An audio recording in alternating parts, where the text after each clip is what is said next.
One of the major parts of this chapter is going to be Native American chiefs, okay? So one of the most famous is a guy named Sitting Bull. He is a Sioux medicine man, okay? That word is Sioux, y'all. Students pronounce that incorrectly every year. Okay, so Sioux medicine man. So he's basically the doctor of the group. It's kind of like a doctor mixed with a priest, if you can imagine that.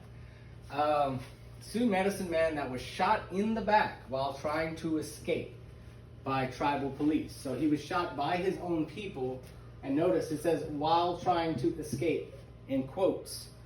Just a little heads up, he wasn't actually trying to escape, but this is the way the newspapers read, and we'll get to that story in the chapter.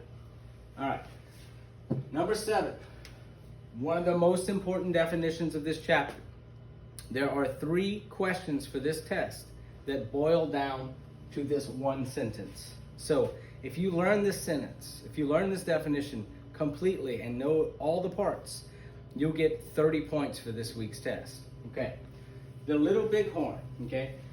The greatest Indian victory over America, where Crazy Horse and 3,000 warriors massacred, y'all remember that word massacre, right? It's the killing of unarmed civilians.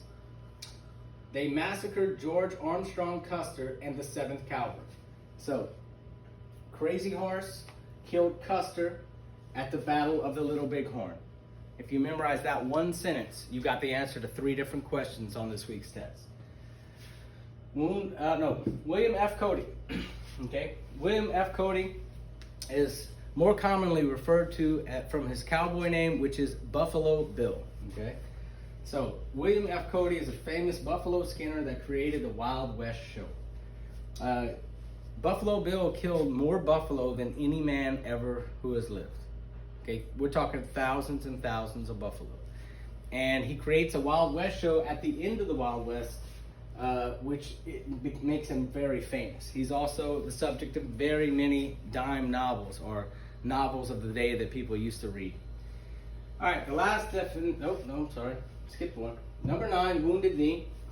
Okay, it's the last major massacre of the Indian Wars. Okay, so this is the last big defeat of the Indians. Number 10, the last one of the day, Helen Hunt Jackson.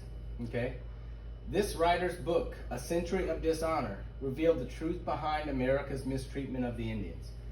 A lot of the stories that I'm going to tell you this week about how the U.S. government mistreated the Native Americans come from this book, okay?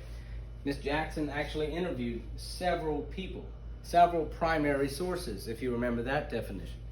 And she compiled all these stories together in a massive book. Well, not that big, but it's a lot to read. Anyway, in this one big book, and that's where we get a lot of these stories from. So, thank you very much, and I'll see you tomorrow.